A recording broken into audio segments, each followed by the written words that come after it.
Welcome to the weekly market update. आज हम देखेंगे कि लास्ट वीक ग्लोबल मार्केट कैसा था, इंडियन मार्केट कैसा था और इंडियन सेक्टर को कैसे थे, और ये जानेंगे कि इस वीक या नेक्स्ट वीक कौन से सेक्टर्स आउट परफॉर्म कर सकते हैं। तो please watch this video. And last market week में हमने ये आइडेंटिफाई किया था कि ऑटो सेक्टर आउट परफॉर्म कर रहे हैं और some kind of pharma sector outperform कर रहे हैं और some kind of consumer durable and realty fine outperform कर रहे हैं। आज हम देखते हैं कि आज कौन से सेक्टर परफॉर्म कर रहे हैं और कौन से स्टॉक्स आउटपरफॉर्म कर सकते हैं। So this is my screen. Can you see? This is world market watch list I have here. So let's check first Dow Jones. तो Dow Jones में हमने बात की थी कि इस दिन पे फेड मार्केट मीटिंग था, लेकिन उसको फॉलो थ्रू मिल गया और ये higher top higher bottom formation कर रहा है और आप क्लियरली देख सकते हैं ये अप ट्रेंड है, राइट। ये हायर ये higher top higher bottom, higher top higher bottom, higher top higher bottom. अब ये वापस से ऊपर की साइड जा सकता है, ऐसी प्रोबेबिलिटी हाई है क्योंकि ये this is an up trend. Dow Jones up trend में मूव कर रहा है और ये 50 मूविंग एवरेज को भी ऊपर लेके जा रहा है और उसके साइड बाय साइड चल रहा है। ध्यान रखिए, मैं यहाँ पे जो बताने वाला हूँ, मैं इंटरडे ट्रेड नहीं करता हूँ, मैं सिर्फ स्विंग एंड पोजिशनल ट्रेड्स करता हूँ और some kind of sector based trade करता हूँ। तो अगर आप ऐसे हैं कि आप सिर्फ इंट्राडे वीडियो देखना चाहते हैं तो ये वीडियो आपके लिए नहीं है। यहाँ पे सिर्फ स्विंग बेस्ड ट्रेडिंग और पोजिशनल बेस्ड ट्रेडिंग की ही बात होगी। Okay, let's go to next. Nasdaq 100। Nasdaq में हमने अब बात की थी कि ये इतना डाउनफॉल आया है इसका और अब ये काइंड ऑफ बेस बना के ऊपर ब्रेकआउट दे सकता है और अच्छा खासा अप ट्रेंड वापस से शुरू हो सकता है। तो लेकिन इसको टाइम लगेगा, ऐसा नहीं कि एक झटके में ये ब्रेकआउट देके ऊपर चला जाएगा। It take time, it take 1 week 2 week. तो स्विंग पोजिशनल बेस्ड जो ट्रेडिंग होती है वो इस काइंड ऑफ की होती है, डेली चार्ट टाइम फ्रेम होता है। S&P 500, S&P 500 देखा था कि ब्रेकआउट हुआ है। अगर आपने लास्ट वीक के मार्केट अपडेट नहीं देखे हैं तो प्लीज आप जाके देखिए। और इसमें भी ब्रेकआउट के बाद में फर्स्ट पुल बैक है, 20 मूविंग एवरेज पे पुल बैक ले रहा है। नेक्स्ट डेक्स। डेक्स में देखो, हमने लास्ट टाइम बात की थी, ये VCP कॉन्ट्रैक्शन और प्लस फर्स्ट ब्रेकआउट के बाद में फर्स्ट पुल बैक है। और यूरो यूरो भी अपसाइड में ही दिख रहा है अभी फिलहाल। यूके यूके मार्केट में ये मैंने डिटेल में बताया था कि इसमें प्रॉपर प्राइस कंसोलिडेशन कंट्रैक्शन है और अब ये हायर रेजिस्टेंस ब्रेक हो सकता है और डेफिनेटली होगा भी, ऐसा मैं बोल सकता हूँ क्योंकि it's a setup, VCP setup, proper VCP setup है। अगर आपको नहीं मालूम है VCP सेटअप क्या है तो मैं नेक्स्ट वी कमेंट में बताइए कि आपको VCP सेटअप सीखना है। देन फिर मैं नेक्स्ट वीडियो VCP सेटअप कैसे बनता है, क्यों बनता है, फुल वीडियो मैं VCP के ऊपर बताऊंगा, वोलेटिलिटी कॉन्ट्रैक्शन पैटर्न। तो डिटेल वीडियो मैं बना दूंगा। अगर आप कमेंट में बता देंगे कि ये VCP क्या होता है, आपको नहीं मालूम है, तो डेफिनेटली मैं बता दूंगा। नेक्स्ट, निफ्टी 500 फ्यूचर, ये हम देख सकते हैं काइंड ऑफ लास्ट वीक हमने बात की थी कि ये एक टॉप बन गया है और एक ये लोअर टॉप बन गया है, तो ये मे भी यहाँ पे साइडवेज होगा या फिर थोड़ा बेस बना के ऊपर जा सकता है, लेकिन ये ट्रेडेबल नहीं है अभी। कॉस्पी कोरियन मार्केट में तो इतनी बड़ी वोलेटिलिटी है, हमने बात की थी 44%। तो मैंने ये भी कहा था लास्ट वीक कि जितना ज़्यादा वो गिरता है उतना ही ज़्यादा उसको उठने में टाइम लगता है और वो उठने में ही वो पेस फॉर्मेशन क्रिएट करता है। तो we have to wait for long in this market. Then Hang Seng में भी अभी इतनी बड़ी वोलेटिलिटी है तो ये धीरे धीरे ऊपर जाएगा, बट अभी फिलहाल अपसाइड में ही दिख रहा है, बट ऑल टाइम हाई नहीं है। S E C S S E composite China market है ये। चाइना मार्केट डेफिनेटली हमने लास्ट वीक बात की थी, एक डाउन ट्रेंड फॉर्मेशन में है और वापस से तो अपसाइड तो नहीं है, इसको it take 1 year also to form proper base consolidation then breakout। तो इसमें ध्यान रखना पड़ेगा। गोल्ड मार्केट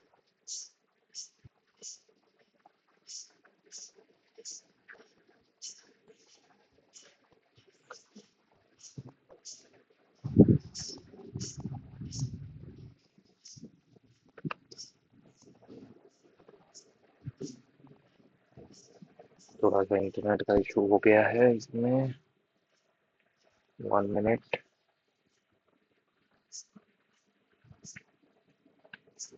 अगर आप जानना चाहते हैं कि प्राइस एक्शन बेस्ड ट्रेडिंग कैसे होती है तो आप कमेंट में ज़रूर बता सकते हैं कि आपको प्राइस एक्शन सीखना है, क्योंकि मैं जो ट्रेडिंग करता हूँ मैं मार्क लेने की स्टाइल से ट्रेडिंग करता हूँ और अदर जितने भी लेजेंडरी ट्रेडर रह चुके हैं मैं उनके स्टाइल से ट्रेडिंग करता हूँ। मैंने उनसे सीखा है, जैसे Livermore, Mark Winner, William O'Neil, David Ryan. These are our legendary traders of all time. So they are all do price action based trading, nothing else. Price action and little bit fundamentals related to earning per share, and something like that. Only these two, three things you have to master. So make sure if you are a person who want to understand how market works and how things work in market, then you can comment in those topics videos for you. This is gold। Gold में आप देख सकते हो कि ये नीचे support लेके नीचे ब्रेकआउट देके ऊपर की साइड आया है, लेकिन बट इट टेक, अगर कोई शॉर्ट टर्म ट्रेडर है तो उसके लिए काफी बड़ा मूव होगा, लेकिन we are swing and positional trader. तो ये मैंने एक रेंज यहाँ पे बना के रखी है, अगर ये रेंज ब्रेकआउट होती है तो फिर हम इसमें एंट्री करेंगे, otherwise we will wait for it. Just like silver में इतनी बड़ी मूवमेंट नहीं आई है जितनी गोल्ड में आई है, तो ये अभी भी कंसोलिडेशन और डाउनसाइड जोन में है। बिटकॉइन में भी बहुत बड़ी मूवमेंट देखने मिली, यहाँ पे ये ब्रेकआउट था, लेकिन ये ओवरऑल डाउनसाइड में ही है। तो जब तक इसमें higher top higher bottom formation नहीं होता, कंफर्म स्टेज 2 में नहीं आता, तब तक हम इसको ट्रेड नहीं करेंगे और ना ही करना चाहिए। फॉर अ लॉन्ग शॉर्ट के लिए आप देख सकते हैं यूके क्रूड ऑयल हमने बात की थी, प्रॉपर गैप्स हैं, वापस से गैप में अटक जाएगा यहाँ पे, तो it's like consolidation zone. USD INR, में भी हमने देखा ये डबल टॉप बन गया था इतने टाइम बाद, और अभी ये साइडवेज जोन में रह सकता है। तो it's all about global market में देखा हमने कि सब पॉजिटिव ही है almost. Then will check Nifty. Nifty में प्रॉपर वीसीपी पैटर्न फॉर्मेशन है, higher top higher bottom formation है, राइट। ये आप देख सकते हो, ये हायर टॉप हायर बॉटम, ये हायर बॉटम, ये हायर बॉटम। अब यहाँ से ब्रेकआउट होते ही ये वापस से फॉर्मेशन ऐसा दे सकता है। तो we have to wait, if you are a swing and positional trader you can buy here and you can make a positional trade, but you need some system, you need some stop loss rules, you need some entry rules. You can't buy directly based on this pattern. You have to make sure that you have rules to buy, you have rules to sell. Otherwise, you can't make money in the market. So make sure you have those, then you will buy. Then bank Nifty में भी हमने देखा वही same चीज contraction हो रही है और सिर्फ ये ब्रेकआउट की बात करनी है। इसमें मेन कंसोलिडेशन ये है, यहाँ पे अगर ये ब्रेकआउट होता है तो बड़ी मूवमेंट आ सकती है, kind of 4-5,000 points. Last week हमने देखा था निफ्टी ऑटो अभी भी आउट परफॉर्म कर रहा है और ये फर्स्ट पुल बैक है after this breakout, first pull back है। तो make sure you have those stocks only which are related to auto sector से रिलेटेड ही स्टॉक्स आपके वॉच लिस्ट में होने चाहिए, अदरवाइज आपका मार्केट में पैसा बनना बहुत मुश्किल है। और लास्ट वीक हमने ये भी बात की थी इंडिया डिफेंस भी हमारे रडार पे है और ये यहाँ से कॉन्ट्रैक्शन करके ऊपर ब्रेकआउट दे दिया और अभी ये चल रहा है। तो make sure you have defense sector stocks also, then pharma तो क्लियरली दिखा रहा है कि अब ट्रेंड में है और काफी टाइम तक रह सकता है, क्योंकि जब इसमें लास्ट अप ट्रेंड आया था तो आप देख सकते हैं ये ब्रेकआउट के बाद में इट्स ऑलमोस्ट 70%। तो ये अभी तक इसने सिर्फ 10% मूव कैप्चर किया है, मे बी शायद ये 50% करे, 30% करे, वो 30% में स्टॉक्स 100-200% स्टॉक्स मूव हो जाते हैं। मेक श्योर स्टॉक्स में ध्यान रखें आप फार्मा सेक्टर के। एंड कंज्यूमर ड्यूरेबल में not all time high zone but ये अपसाइड दिख रहा है, consumption is also same. Next बात करते हैं हम मीडिया अब ट्रेंड में दिख रहा है लेकिन ऑल टाइम हाई नहीं है, इसके लिए हमारे रडार में फार्मा और ऑटो है और रियल्टी हो सकता है, रियल्टी को ट्रैक पे रखना है, मेटल को भी ट्रैक पे रखना है, ठीक है। देन एफएमसीजी नॉट गुड और Nifty IT not good. Fin services is just like Nifty and bank Nifty at par है ये, और मतलब इतने अच्छे परफॉर्म नहीं कर रहे हैं, तो make sure you buy only those who are outperforming the market. Outperforming the market means जो मार्केट से अच्छा कर रहे हैं, तो आपके पास में वही लास्ट वीक वाले सेक्टर है, फार्मा और auto. Financial service excluding bank ये भी कुछ हद तक अच्छा कर रहा है। एक्सक्लूडिंग बैंक में कौन आ गया इसमें, कैपिटल मार्केट के स्टॉक्स आ गए like BSC, Shriram finance, LTF. Like मेरे पास स्टॉक्स की लिस्ट है, मैं आपको स्टॉक्स की लिस्ट दिखाऊंगा सेक्टर वाइज, मैंने स्कैनिंग करके बना के रखा है, राइट। ठीक है, ये इंडिया सेक्टर्स में इतना ही है। तो ऑटो एक सेक्टर हमें इसको लेना है, फाइनेंशियल एक्सक्लूडिंग बैंक को हमें आउट परफॉर्मेंस में लेना है, ठीक है। तो हमारे पास में 3 सेक्टर है जो आउट परफॉर्म कर रहे हैं, एक है ऑटो, एक है इंडिया डिफेंस और एक है फाइनेंशियल सर्विस एक्सक्लूडिंग बैंक और फार्मा। 4 हैं हमारे पास में, तो चारों से रिलेटेड मैं कुछ स्टॉक्स आपको बता दूंगा और ये मेरा बाय सेल रिकमेंडेशंस नहीं है, आप अपने सिस्टम से बात देख के बाय करना है, मैं जस्ट आपको सेक्टर वाइज स्टॉक्स मैं आपको बता रहा हूँ, ठीक है। बैंक्स में हमने देखा कि बैंक्स में कुछ इतना खास नहीं है, लेकिन एनबीएफसी और फिनेंस जो हमने देखा एक्सक्लूडिंग बैंक में आते हैं, एक्सक्लूडिंग बैंक में ये आते हैं। एक ये स्टॉक है डेली एलटीएफ, श्रीराम फिन, आप देख सकते हो कंसोलिडेशन ब्रेकआउट हुआ है इसमें।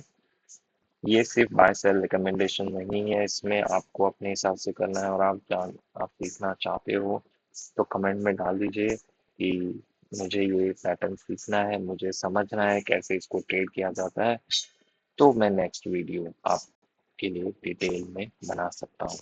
बजाज फिनसर्व आप देख सकते हो, राइट। ये सब कुछ स्टॉक्स हैं और बहुत सारे स्टॉक्स हैं, लेकिन कौन सा बेटर है, कौन सा अच्छा है, उसकी भी एक स्किल होती है, उसकी भी एक फॉर्मेशन प्रोसेस होता है सिलेक्ट करने का।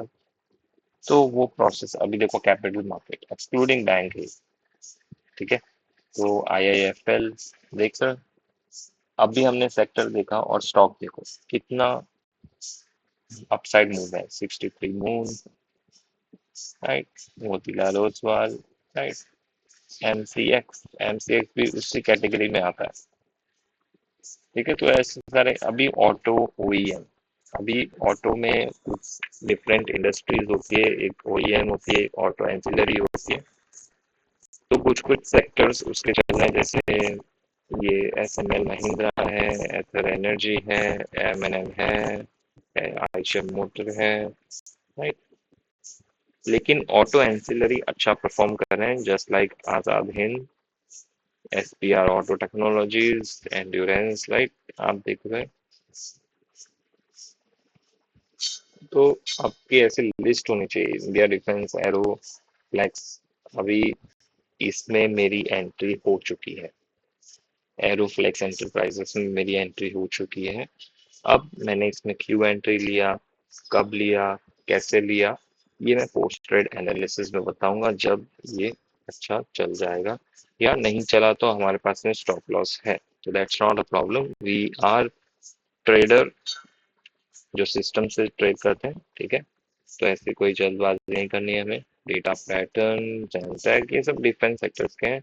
वैसे ही हैवी इलेक्ट्रिकल एनर्जी रिलेटेड है, केबल वायर है, कुछ स्टॉक्स इस समय भी परफॉर्म कर रहे हैं। कभी कभी ऐसा होता है कि सेक्टर्स के चार्ट्स नहीं होते, लेकिन कुछ अदर इंडस्ट्री रहती है जिनके सेक्टर के चार्ट नहीं है, तो ऐसा नहीं है कि उन्हें हमें देखना नहीं है। अगर उससे रिलेटेड कोई स्टॉक है, तो ये वैसा ही कुछ सेक्टर, केबल एंड वायर, ऐसे ये सारी लिस्ट बनानी पड़ती है, और ये लिस्ट मैं पूरे वीक फॉलो करता हूँ। तो ऐसा नहीं कि मैं इसको सबको खरीदता हूँ, बट इसमें जो भी मेरे सेटअप में आता है, मैं उसको मेरे वॉच लिस्ट में इधर ट्रांसफर कर देता हूँ, और ट्रांसफर कर देता हूँ तो मेरे पास फोकस स्टॉक्स बन जाते हैं, जो कि इस टाइम पे इतने सारे स्टॉक्स है IPO में, मेरे पास ये स्टॉक्स हैं जो मैं फॉलो कर रहा हूँ। जैसे LCL में मैंने एंट्री की थी यहाँ पे, बट यहाँ पे मेरा स्टॉप आउट हो गया, वापस से रिकवरी हो गई। बट अच्छा चल रहा है, देखते हैं अभी नेक्स्ट कहाँ पे अपॉर्चुनिटी मिलती है। और एक और IPO स्टॉक है ये, अब इसमें ये ब्रेकआउट देने के बाद में फॉलो थ्रू नहीं आया, तो लेट्स सी व्हाट नेक्स्ट। तो इस तरीके से मेरी वॉच लिस्ट बनती है। अगर आप जानना चाहते हैं कि मैं ये स्कैनिंग प्रोसेस कैसे करता हूँ और स्टॉक सिलेक्शन कैसे होता है, तो कमेंट बॉक्स में प्लीज डाल दीजिए कि स्कैनिंग प्रोसेस, कमेंट कर दीजिए स्कैनिंग प्रोसेस प्लीज, ऐसे कमेंट कर दीजिए ताकि मैं नेक्स्ट वीडियो स्कैनिंग प्रोसेस पे डाल सकूं या फिर VCP पे डाल सकूं। आज के लिए इतना ही काफी है, थैंक यू सो मच।